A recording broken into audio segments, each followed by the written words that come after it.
Jesus says, I have come to seek and save the lost.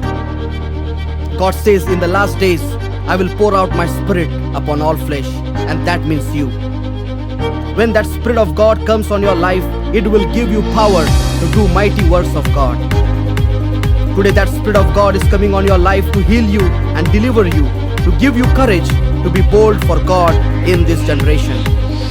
In every generation, God has moved mightily, producing powerful revivals. You are going to witness a massive revival soon. Are you ready to be a transformer in this generation? Shalom सभी को। चमत्कार के समय में आप सबका स्वागत है।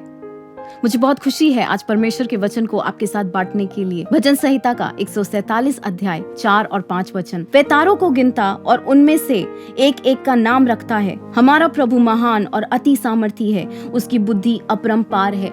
आज मैं आपसे बात करना चाहती हूँ कि हमारा परमेश्वर जो है वो पूरी तरीके से सब जानने वाला परमेश्वर है और वह हर एक बात को हमारे जीवन के बारे में जानता है। लेकिन कई बार हमें ऐसा लगता है कि अगर परमेश्वर हर एक बात को जानता है तो हम क्यों संकटों से जा रहे हैं, हम क्यों दर्द से जा रहे हैं, हम क्यों अनेक तरीके की समस्याओं से जा रहे हैं। अनेक बार हम ऐसे विचारों से संघर्ष करने लगते हैं, अनेक बार हम ऐसे विचारों से अपने दिल को भरने लगते हैं। मैं आज आपको बताना चाहती हूँ कि हमारा परमेश्वर सब जानने वाला परमेश्वर है, लेकिन कई बार हम अपने जीवन में ऐसा अनुभव करेंगे कि हमारे परमेश्वर को तो कुछ पता ही नहीं। सोचिए जरा, आयूब के बारे में परमेश्वर जानता नहीं था क्या? कि आयूब अपने बच्चों को खोने के बाद, उस घर को खोने के बाद, उसकी सारी संपत्ति को खोने के बाद उसके ऊपर क्या बीतती होगी। आखिर परमेश्वर को उसके दर्द का कुछ अंदाजा भी है क्या? आखिर परमेश्वर उसके दर्द को जान भी पा रहा है क्या? अगर परमेश्वर को उसके दर्द के बारे में मालूम है तो आखिर क्यों परमेश्वर ने ऐसे दर्द को आयूब के जीवन में भेजा? और वो औरत जो एक जवानी की उम्र में विधवा बन गई, क्या परमेश्वर एक विधवा के दर्द को नहीं जानता? क्या परमेश्वर नहीं जानता कि एक औरत के लिए अकेलेपन के जीवन को बिताना कितना ज्यादा मुश्किल है? क्या परमेश्वर उसके दर्द को, उसकी चिंता को नहीं जानता क्या? उस लड़के के बारे में क्या, जो जब पैदा हुआ तो मारने के लिए लोग खड़े हो गए? उस बच्चे को अपनी माँ से अलग कर दिया गया। उस बच्चे का क्या, उस माँ के ऊपर क्या बीतती होगी? उस जवान लड़के का क्या, जिसको खड्डे में फेंका गया? क्या परमेश्वर नहीं जानता उस जवानी के समय में वो ऐसी मुश्किल परिस्थितियों से कैसे गुजरेगा? उसको नकारा जाएगा, उसे धिक्कारा जाएगा, उसके खुद के भाई उसके विरुद्ध खड़े हो जाएंगे। क्यों आखिर परमेश्वर हमारे जीवन में ऐसे दर्दों को भेजता है जिनको हम सह नहीं पाते, जिनका हम सामना नहीं कर पाते? अगर हमारा परमेश्वर सब कुछ जानने वाला परमेश्वर है तो क्यों आखिर हमें समस्याओं के समय से जाना पड़ता है?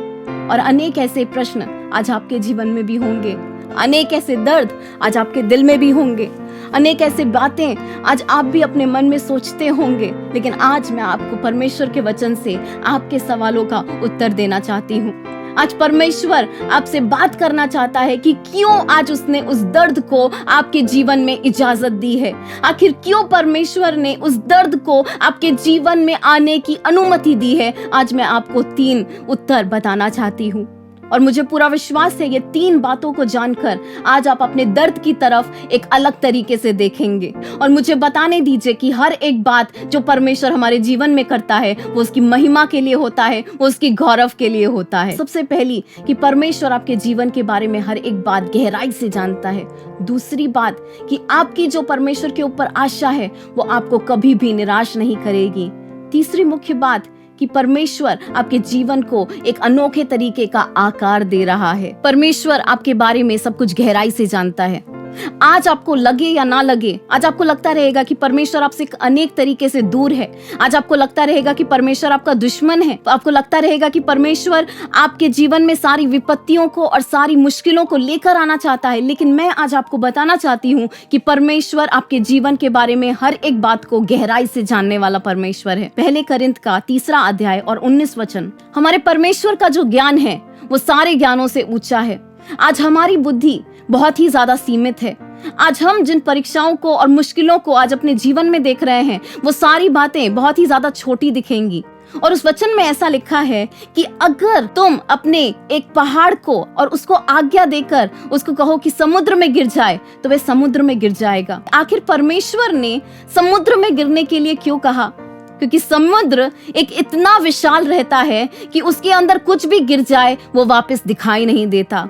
आज आपकी कोई भी परिस्थिति रहने दो, आज आपका कोई भी संकट रहने दो, कोई भी परेशानी रहने दो, आज उसको आप आज्ञा दे सकते हैं। और जब आप उसको आज्ञा देंगे, वो आपकी आज्ञा सुनकर उस समुद्र में गिरने वाला है। समुद्र क्या दर्शाता है? समुद्र दर्शाता है परमेश्वर की महानता, परमेश्वर का चमत्कारी हाथ। हम देख सकते हैं पुराने नियम में जो इजराइलियों के विरुद्ध आ रहे थे, वो समुद्र में डूबकर मर गए हैं। जो भी बातें परमेश्वर की संतान के विरुद्ध आती हैं, उन्हें समुद्र में डूबना ही होगा, और वो समुद्र की इतनी गहराई में जाएंगी कि उसके बाहर वो कभी आ नहीं पाएंगी। वैसे ही यीशु मसीह कहता है, आज अपने पहाड़ को तुम आज्ञा दो, और जब तुम आज्ञा दोगे तब वो पहाड़ समुद्र में गिर जाएगा। हम धीरे धीरे उस पहाड़ को नीचे नीचे नीचे जाते हुए देखेंगे, और एक समय आएगा कि वो पहाड़ हम देख भी नहीं पाएंगे, क्योंकि वो समुद्र की इतना गहराई में चला जाएगा कि वह पहाड़ आपको कभी दिखेगा भी नहीं।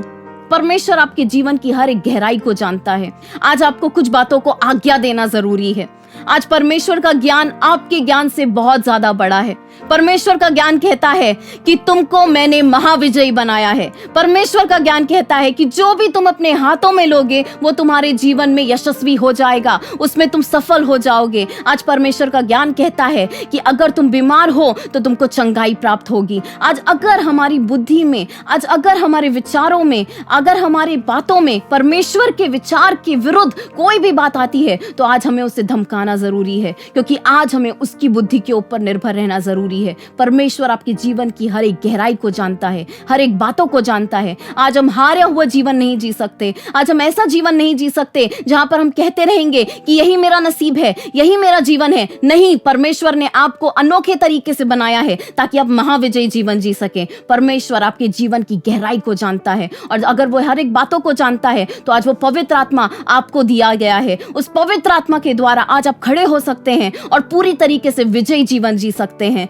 जब भी आपके मन में ऐसे विचार आते हैं जो परमेश्वर के विचार से के विरुद्ध हैं, आपको वो विचारों को धमकाना जरूरी है। आज उन पहाड़ों को आज्ञा दीजिए ताकि वे समुद्र की गहराई में गिर जाएं, और जब वे समुद्र की गहराइयों में गिरेंगे तो पूरी तरीके से वो नष्ट हो जाएंगे, वो आपको कभी भी दिखाई नहीं देंगे। याद करिए, सारे मिस्र के लोग जो पूरी तरीके से उस समंदर में डूब गए थे, और सारे इजरायली लोग उस समुद्र को पार करके गए थे, लेकिन जो उसके दुश्मन थे, जो उनके विरुद्ध आए थे, वो डूब गए थे। समुद्र हमें दिखाता है परमेश्वर का सामर्थी हाथ, और आज परमेश्वर आपको कह रहा है कि आप जो भी समस्याओं से जा रहे हैं, जो भी मुश्किलों से जा रहे हैं, आज आपको आज्ञा देना जरूरी है, क्योंकि परमेश्वर ने आपको अधिकार दिया है आज्ञा देने का और पूरी तरीके से विजयी होने का। सिर्फ हमारे जीवन में परमेश्वर की योजना पूरी होगी। आज आपको शायद लगता रहेगा कि मेरे जीवन में शैतान की योजना पूरी हो रही है या किसी मनुष्य की योजना पूरी हो रही है, लेकिन नहीं, किसी भी मनुष्य की योजना आपके जीवन में पूरी नहीं हो सकती। आज शायद लोग आपके जीवन में जबरदस्ती करते होंगे, शायद आज लोग आपको धमकाते होंगे, धिक्कारते होंगे, शायद आपको लगता रहेगा कि मेरा जीवन तो लोगों के द्वारा चल रहा है, लेकिन मुझे बताने दीजिए कि आपका जीवन यीशु मसीह के द्वारा चल रहा है। और अगर आप उस पर भरोसा करेंगे तो उसका वचन कहता है कि मैं तुम्हारे जीवन में सारी बातों को पूरा करूंगा। मैं तुम्हारे जीवन में वो बातों को पूरा करूंगा जिसकी तुम कल्पना भी नहीं कर सकते, जिनके बारे में तुमने विचार भी नहीं किया है। आज परमेश्वर आपके जीवन की गहराइयों को जानता है। दूसरी बात मैं आपसे आज कहना चाहती हूँ, आपकी आशा कभी भी आपको निराश नहीं करेगी। हम जब परमेश्वर में आशा रखते हैं, हम कभी भी निराश नहीं होंगे। पौलुस कहता है 129 बार आशा रखो। आशा जो है वो बहुत ही ज्यादा खूबसूरत शब्द है। अलग अलग लोगों के लिए ये शब्द अलग अलग तरीके का हो सकता है, इसका अलग अलग मतलब हो सकता है। आशा रखना मतलब भविष्य में एक तरीके की अपेक्षा रखना कि वे होने वाला है। आज आपको अपने जीवन में एक आशा रखना जरूरी है कि परमेश्वर के द्वारा मेरे जीवन में अच्छी बातें होने वाली हैं, परमेश्वर के द्वारा मेरे जीवन में सुंदरता आने वाली है, क्योंकि हमारा परमेश्वर इतना सामर्थी परमेश्वर है कि वे राख से भी खूबसूरती को निकाल सकता है। तो आज आपका जीवन शायद राख के जैसा हो गया होगा। आज आपको लगता होगा कि मेरा जीवन का अंत हो गया है, सारी बातों में अंत हो गया है, कुछ भी नहीं होने वाला, लेकिन मेरा परमेश्वर, आपका परमेश्वर कहता है कि मैं राख से भी खूबसूरती को लाने वाला परमेश्वर हूँ। पुराने नियम में अगर हम आशा शब्द को देखें तो ख्वावा और यकाल शब्द इस्तेमाल किया गया है, जिसका अर्थ होता है इंतजार करना, और ना ही सिर्फ इंतजार करना लेकिन एक अपेक्षा से इंतजार करना। और वहीं नए नियम में अगर हम इस शब्द को देखें तो एल्पिस शब्द इस्तेमाल किया गया है, जिसका अर्थ होता है एक पुनरुत्थान की आशा रखना। हमें पता है पुनरुत्थान के समय क्या हुआ। अनेक लोग जो यीशु मसीह पे विश्वास कर रहे थे, अनेक लोग जो चंगे हुए थे, अनेक लोग जिनके जीवन में चमत्कार हुआ था, अचानक से वे यीशु मसीह को देखने लगे कि वे क्रूस पर जा रहा है। और अनेक लोगों के दिल में एक ख्याल आया रहेगा कि इस यीशु मसीह जिसने मुझे मरे से जिंदा कर दिया, ये यीशु मसीह जिसने मेरी बीमारी को पूरी तरीके से चंगा कर दिया, ये यीशु मसीह जिसने मेरे जीवन में इतना महान चमत्कार कर दिया, आज ये यीशु मसीह कैसे क्रूस पर जा सकता है। वहां पर हम देख सकते हैं एक अनोखे तरीके की निराशा को। हम देख सकते हैं कि लोग अनेक तरीके की निराशा में बैठे हुए थे, लेकिन उस निराशा के बाद जब वो तीसरा दिन आया है और तीसरे दिन के बाद जब वो कब्र खुली है, उस कब्र खुलने के बाद हम देख सकते हैं कि कोई भी चीज यीशु मसीह को रोक नहीं पाई। वहां पर जो शब्द इस्तेमाल हुआ है, वहां पर हम देख सकते हैं एक आशा का शब्द इस्तेमाल हुआ है, और उसका अर्थ है कि हम अपनी परिस्थिति के भी पार देखने पाए।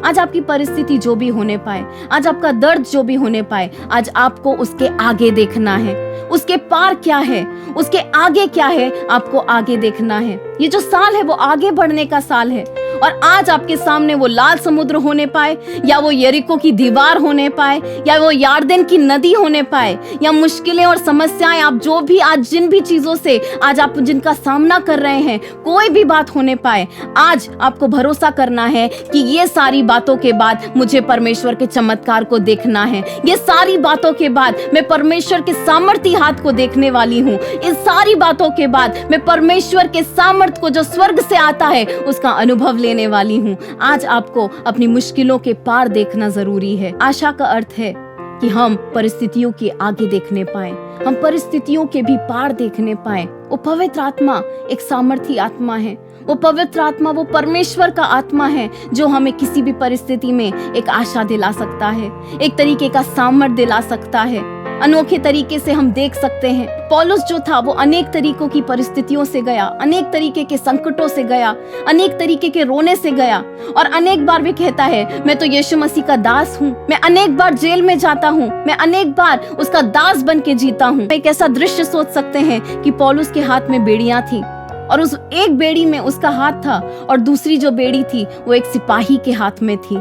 लेकिन मुझे बताने दीजिए कि पौलुस के जीवन में इतना उत्तेजन कैसे था, पौलुस के अंदर इतना भरोसा कैसा था, जब वह देख रहा था कि वो बेड़ियां जो हैं वो सिपाही के हाथ में है। वो देख सकता था कि ये बेड़ियां एक सिपाही के हाथ में नहीं लेकिन मेरे परमेश्वर के हाथ में है, क्योंकि अगर मैं मेरे परमेश्वर का एक दास हूँ, अगर मैं मेरा परमेश्वर की संतान हूँ, तो कोई भी मुझे संकट में नहीं डाल सकता। हर एक बात जो मेरे जीवन में आती है वो मेरे परमेश्वर की इजाजत के बिना नहीं आ सकती। इसके लिए वो आनंद से कहता है कि मैं जेल में जाता हूँ, मैं रोने से जाता हूँ, मैं संकटों से जाता हूँ, मैं परेशानियों से जाता हूँ, मैं अनेक अकेलेपन से जाता हूँ, लेकिन मुझे भरोसा है कि मेरा परमेश्वर मेरे साथ है। मेरा परमेश्वर मेरा गढ़ है, मेरा किला है, मेरा परमेश्वर मेरा विश्वास है। वो कभी भी छोड़ने वाला ऐसा परमेश्वर नहीं है, लेकिन हमेशा साथ रहने वाला परमेश्वर है। पौलुस को एक अनोखे तरीके का उसको विश्वास था कि वो बेड़ियां जो थी वो किसी मनुष्य ने उसके हाथ में नहीं डाली, लेकिन उस मनुष्य ने उसको सिर्फ पकड़ा हुआ है,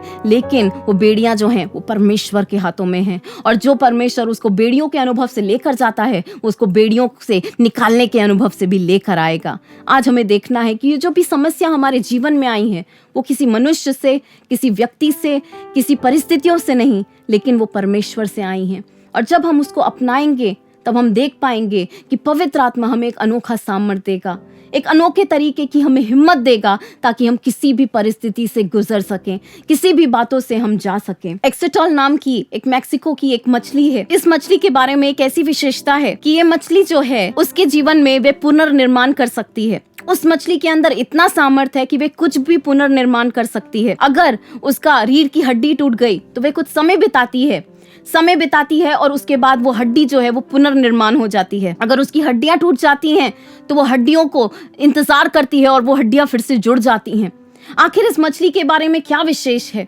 और उसका इंतजार करने का जो समय है उसमें क्या विशेष है। आज हम देख सकते हैं जब अनेक ऐसे दर्द आते हैं, अनेक ऐसी परिस्थिति आती हैं जहां पर हमें ऐसा लगता है कि हमारे जीवन में सब कुछ टूट गया है, बिखर गया है, सब कुछ नाश हो गया है, सब चीजों का अंत हो गया है। हमें समय बिताना है, हमें रुकना है और हमें पूरी तरीके से पुनर्निर्माण करना है। और आप पूछेंगे हम कैसे पुनर्निर्माण कर सकते हैं? हमारे पास पवित्र आत्मा का सामर्थ्य है और उस पवित्र आत्मा के सामर्थ्य के द्वारा जब हम प्रार्थना में बैठते हैं तब वो टूटा हुआ दिल परमेश्वर जोड़ देता है। वो बुरी ऐसी परिस्थितियों को, उस कटु ऐसे समस्याओं को भी वो मीठे पलों में बदल देता है। वो बुरी बुरी ऐसी यादों को परमेश्वर सुंदर ऐसी बल बना देता है। हमारे दर्द को परमेश्वर बल में उत्पन्न कर देता है। हमें भी आज मसीह होने के नाते उस समय में हमें परमेश्वर के साथ जाना है। हमारा दर्द बहुत ही ज्यादा गहरा रहेगा, लेकिन जब हम परमेश्वर के पास जाएंगे वो दर्द हमारा सामर्थ्य में बदल जाएगा और हम भी पूरी तरीके से पुनर्निर्माण हो जाएंगे, पुनर्स्थापित हो जाएंगे। बाकी मछलियों को तो ऐसे टूटी रीढ़ की हड्डी के साथ ही रहना पड़ता रहेगा, टूटे दिल के साथ ही रहना पड़ता होगा, लेकिन ये मछली पुनर्निर्माण करती है। आज हमारे पास एक चुनाव है, या तो हम पवित्र आत्मा के द्वारा, उसके सामर्थ्य के द्वारा एक आशा भरा जीवन जिएं, या तो हम निराशा भरा जीवन जिएं। आज हमारा चुनाव है। आज हमें देखना है कि हम कैसा जीवन जीना चाहते हैं और आप जो भी चुनेंगे परमेश्वर आपकी सहायता करेगा। और आखिरी का जो पॉइंट है जिस पे मैं जोर डालना चाहती हूँ वो ये कि परमेश्वर वो सारे संकटों, सारी परेशानियों, सारे दर्दों में आपके जीवन को एक आकार दे रहा है। अगर हम इब्री के 6 अध्याय में देखें तो वहां पर लिखा गया है कि परमेश्वर झूठा नहीं है, हम उस पर निर्भर हो सकते हैं। और हमारा वहां पर विश्वास जो है उसकी तुलना की गई है एक लंगर से। लंगर जो होता है वह पानी की इतनी गहराई में जाता है जहां पर वह एक जहाज को पूरी तरीके से स्थिर कर पाता है। लंगर का कार्य रहता है कि वह एक जहाज को स्थिर कर पाए। आज हमारा विश्वास भी परमेश्वर के ऊपर एक लंगर के समान होने पाए, कि हमारा विश्वास परमेश्वर में इतना गहराई पे जाने पाए, हम इतना ज्यादा उस पर गहरे तरीके से विश्वास करने पाए कि हमारा जहाज कभी डूबने ना पाए, हमारा वो जहाज हमेशा स्थिर रहने पाए। परमेश्वर आपके जीवन को एक आकार दे रहा है। कई बार हमको लगता है कि ये परिस्थितियां जो हैं वो बहुत ही ज्यादा मुश्किल हैं, लेकिन मुझे आपको बताना है अगर ये परिस्थितियां नहीं आएंगी, अगर ये संकट नहीं आएंगे तो आप कभी भी परमेश्वर जैसा चाहता है वैसे बन नहीं पाएंगे। अब्राहम का अगर हम उदाहरण देखें तो परमेश्वर ने अब्राहम को कहा अपने बेटे को उस मोराया पर्वत पर लेकर जा और उसका बलिदान कर दे। परमेश्वर की इच्छा थी कि जो अब्राहम है वो अपना खुद का इकलौता जो उसका प्रिय बेटा था उसका बलिदान कर दे। परमेश्वर ने उससे बहुत ही बड़ी अपेक्षा की है और आज शायद अपने जीवन में आप भी ऐसा ही सोचते रहेंगे कि परमेश्वर आप मुझसे बहुत बड़ी अपेक्षा कर रहे हैं, आप जो मुझसे मांग रहे हैं, आप जो मुझसे अपेक्षा कर रहे हैं वो बहुत ही ज्यादा दर्दनाक है, वो बहुत ही ज्यादा मुश्किल है, मैं इस परिस्थिति से कैसे गुजरूंगा मुझे समझ में भी नहीं आ रहा है। लेकिन पवित्र आत्मा उस समय अब्राहम के साथ था और अब्राहम इसहाक के साथ और बलिदान का सारा सामान लेकर उस मोराया पर्वत पर गया है। 3 दिन में अनेक ऐसे विचार आए रहेंगे, अनेक ऐसी बातें उसके दिल में एक अनोखे तरीके का अविश्वास जगाती रहेंगी कि आखिर परमेश्वर मुझसे इतनी बड़ी बात की कैसे अपेक्षा कर सकता है। लेकिन तब भी अब्राहम ने पूरी तरीके से परमेश्वर के ऊपर विश्वास किया है और वो मोराया पर्वत पर गया है और पर्वत पर जाने के बाद उसने वहां पर उस वेदी को बनाना शुरू किया है। आप भी जब अपने जीवन में आज आपको जब समझ नहीं आ रहा है कि आखिर क्यों ये सारी बातें मेरे साथ हो रही हैं, लेकिन आप परमेश्वर पे विश्वास करते होंगे और देखिए आपका जीवन तो संकटों से भरा हुआ है, मुश्किलों से भरा हुआ है, मुझे बताने दीजिए कि परमेश्वर आपको कुछ तो बनाना चाहता है। आज वो संकट आपके जीवन में इसके लिए आए हैं वो ताकि आपको तोड़ ना पाए लेकिन वो आपको बना पाए। अब्राहम इसहाक के साथ उस पर्वत पर गया है और उस पर्वत पर जाने के बाद उसने वेदी को तैयार किया है। वेदी को तैयार करने के बाद अपने प्रिय बेटे को, जिसको वो प्रिय था, जिसको वो बहुत ही ज्यादा प्यार करता था, उसकी शायद उसने हाथों को बांधा होगा, पैरों को बांधा होगा और उसने उसे उस वेदी पर लिटाया है। अपने हाथों को कांपते हुए उसके सिर को काटने के लिए उसने उस तलवार को, वो चाकू को अपने बेटे की गर्दन के पास लाया है। मुझे आपको बताने दीजिए कि उस मुश्किल के परिस्थिति में परमेश्वर आपको कुछ तो बनाना चाहता है। वो सारे दृश्य को देखकर अचानक से परमेश्वर की आवाज आई है, अचानक से परमेश्वर की वाणी आई है। आज जब आप मुश्किल परिस्थिति में हैं, आज आप परमेश्वर की आवाज सुनेंगे। अपने कानों को खुला रखिए। जब आप उस मुश्किल परिस्थिति में भी जो परमेश्वर को भाता है वैसा करने के लिए तैयार हैं, जब आप उस संकट के समय में भी वो बातों को कर रहे हैं जो परमेश्वर को भाती हैं, आपका पूरा उद्देश्य ये है कि मैं परमेश्वर को खुश कर सकूं, मेरे जीवन के द्वारा परमेश्वर को महिमा मिल सके, मेरे जीवन के द्वारा परमेश्वर को आदर मिल सके, मुझे बताने दीजिए। ऐसे समय में आप परमेश्वर की आवाज सुनेंगे। और अब्राहम ने उस समय में परमेश्वर की आवाज सुनी है। उस दिन अब्राहम ने अपने बेटे को नहीं मारा, लेकिन परमेश्वर ने एक बलिदान को तैयार करके अब्राहम के पास लाया है। लेकिन प्रश्न ऐसा है, उस दिन मरा कौन? उस समय इसहाक नहीं मरा है, लेकिन अब्राहम मरा है। और आप पूछेंगे कैसे, अब्राहम कैसे मरा है? उस दिन डरने वाला अब्राहम मरा है, झूठ बोलने वाला अब्राहम मरा है, जो पूरी तरीके से परमेश्वर पर विश्वास नहीं करता। और पता है क्या, जिस दिन जब वो अब्राहम मरा है, उस दिन एक नए अब्राहम का जन्म हुआ है। एक ऐसा अब्राहम जब वो पर्वत से नीचे उतर कर आया है, परमेश्वर ने उसको एक नया नाम दिया है कि ये तो विश्वास का पिता है। सोचिए, अगर वे उस परिस्थिति में नहीं जाता था, उन समस्याओं में नहीं जाता था, उस गहरी परीक्षाओं में नहीं जाता था, तो उसको वो कभी भी नाम नहीं मिलता था। आज परमेश्वर ने उसको एक विश्वास का पिता इसलिए बनाया क्योंकि वह उस परिस्थितियों में जाने के लिए तैयार था। आज आप भी शायद अनेक ऐसी बातों से जाते रहेंगे। मैं आपको उत्तेजित करना चाहती हूँ कि उन परिस्थितियों में परमेश्वर आपको तोड़ नहीं रहा, आपको पूरी तरीके से नाश नहीं कर रहा, लेकिन वो तो आपको एक ऐसा व्यक्ति बना रहा है जो परमेश्वर को भाता है। आप इस परिस्थिति के बाहर जब आएंगे, तब परमेश्वर के पास आपके लिए एक शीर्षक है, एक अनोखे तरीके का नाम है, जो नाम आपको किसी भी और परिस्थिति में नहीं मिल सकता। सिर्फ और सिर्फ आपको ऐसी ही परिस्थिति में मिलेगा जहां पर परमेश्वर आपको देना चाहता है। तो आज निराश मत होइए। आज आपकी जो भी परिस्थिति रहेगी, जो भी निराशा होगी, याद रखिए कि परमेश्वर आपकी सारी बातों को गहराई से जानता है। आज परमेश्वर नहीं चाहता कि आप हारा हुआ जीवन जिएं, लेकिन उसकी पवित्र आत्मा के सामर्थ्य के द्वारा आप एक ऐसा जीवन जिएं जिसमें आप जीत पाएंगे। आज आपके जो भी जीवन के पहाड़ रहेंगे, आज आप उनको आज्ञा दे सकते हैं ताकि वे समुद्र में डूब जाएं। और जैसे लाल समुद्र में वो सारी बातें जो उसके बच्चों के विरुद्ध आ रही थी वो डूब गई, आज आपके जीवन में भी जो भी बातें हैं जो आपके विरुद्ध आ रही हैं वो डूब जाएंगी, वो खड़ी नहीं हो पाएंगी। आज आपको विश्वास से एक कृति को करना है। अगर आज आपको लगता है कि मेरे जीवन में बहुत समस्या है, मैं आज आपको फिर से याद दिलाना चाहती हूँ कि आपकी जो परमेश्वर के ऊपर आशा है वो आपको कभी निराश नहीं करेगी। आज वो पुनरुत्थित सामर्थ जो था वो एक आशा के ऊपर निर्भर था, वो एक ऐसी आशा कि मैं कुछ अद्भुत देखने वाला हूँ, मेरे जीवन में कुछ तो अद्भुत होने वाला है। आज हमें अपने जीवन में एक ऐसी आशा रखनी है। जब यीशु मसीह उस कब्र से निकल कर आया है, यीशु मसीह जो था उसने इस ऐसी बात को साबित किया है कि हम कभी भी कौन सी भी परिस्थिति में चले जाएं, लेकिन हम उस परिस्थिति से बाहर आ सकते हैं। यीशु मसीह उस कब्र से बाहर आया है। आज आप वैसे ही आशा रखिए कि आप जहां पर भी उस मरी हुई परिस्थिति में गए हैं, मरे हुए आर्थिक समस्या में गए हैं, आज शायद आपकी बीमारी ऐसी मरी हुई परिस्थिति रहेगी, आज आपका जो दर्द रहेगा वो मरी हुई परिस्थिति रहेगी, असंभव बातें रहेंगी। लेकिन आज जब आप अपनी आंखों को उस कब्र के ऊपर लगाइए और देखिए कि कैसे यीशु मसीह उस कब्र से बाहर निकल कर आया है, और आज अपने आप को वैसे ही नजरों से देखिए और कहिए कि वो जो कब्र है, वो जो परिस्थिति है, वो जो मुश्किल है, वो मुझे रोक नहीं सकती, वो मुझे वहां पर बांध कर रख नहीं सकती। क्यों? क्योंकि मेरा यीशु मसीह के सामर्थ के द्वारा, उस पवित्र आत्मा के सामर्थ के द्वारा मैं भी बाहर निकल के आने वाली हूं। क्योंकि वही सामर्थ जिसने यीशु मसीह को जिलाया था, वो सामर्थ आज मेरे अंदर कार्य कर रहा है। और तीसरी बात, जब आप मुश्किलों में हैं, परिस्थितियों में हैं, याद रखिए कि परमेश्वर आपको कुछ तो बना रहा है।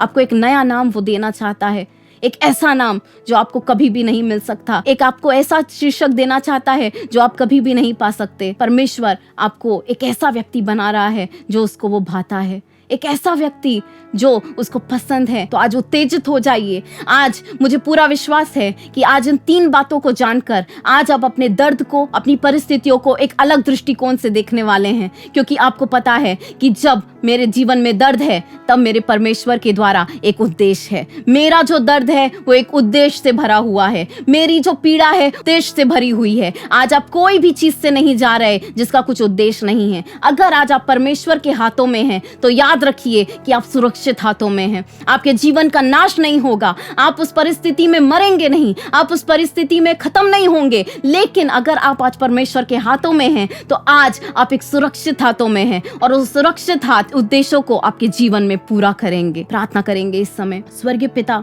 यीशु मसीह के नाम में हम आपको धन्यवाद करते हैं कि आज अनेक ऐसे लोग हैं जो पीड़ा से गुजर रहे हैं, संकटों से गुजर रहे हैं, अनेक ऐसी बातों से गुजर रहे हैं। शायद उनको अनेक बार समझ नहीं आता होगा ये सारी बातें मेरे जीवन में क्यों हो रही हैं। उनको लगता होगा कि आखिर क्यों परमेश्वर ने ये दर्द मेरे जीवन में दिया है, आखिर क्यों परमेश्वर ने ये सारी बातों को मेरे जीवन में इजाजत दी है। लेकिन परमेश्वर, आज हम अपनी आंखों को आपके ऊपर लगाते हैं, एक ऐसे परमेश्वर के ऊपर लगाते हैं जो सारी असंभव बातों को संभव करने वाला है। एक ऐसे परमेश्वर के ऊपर लगाते हैं जो हमारे दर्द को महान उद्देश्यों से भरने वाला है। आज जो भी इस प्रोग्राम को देख रहे हैं, एक सामर्थ से भर दीजिए। उन्हें पता चलने पाए कि पवित्र आत्मा आप मौजूद हैं उनके लिए। उनको पता चलने पाए कि आपकी योजना उनके लिए हानि की नहीं है, नाश की नहीं है, लेकिन सिर्फ भलाई की है, सिर्फ सुंदरता की है। आज उनकी राग भरी परिस्थिति से आज सुंदरता को निर्माण कीजिए परमेश्वर।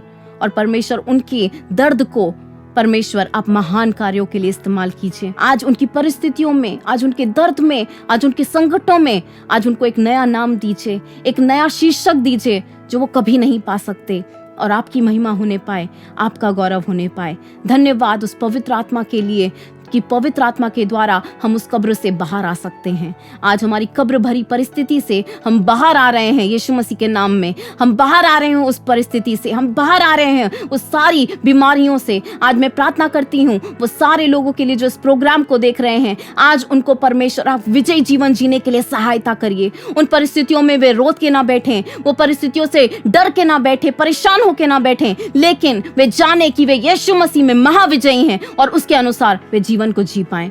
धन्यवाद करते हैं। हर एक को परमेश्वर आशीर्वादित कीजिए। जिनको चंगाई चाहिए उन्हें चंगाई दीजिए, जो निराश हैं उन्हें उत्तेजित कीजिए परमेश्वर। जिनको परमेश्वर अनेक सालों से परेशानियों में हैं, अनेक सालों से उनको उनकी प्रार्थना का उत्तर नहीं मिल रहा है, ये साल परमेश्वर उनको उनकी प्रार्थना का उत्तर मिलने पाए यीशु मसीह के नाम में। धन्यवाद करते हैं कि आप हमारी प्रार्थना को सुनने वाले परमेश्वर हैं। प्रार्थना यीशु मसीह के नाम में हम करते हैं, आमीन। मुझे पूरा विश्वास है कि आज के इस टेलीकास्ट से आपको आशीष मिला है। अगर आपके जीवन में कुछ गवाही हुई है तो लिखना मत भूलिए इस ईमेल के ऊपर। परमेश्वर आपको आशीष दे।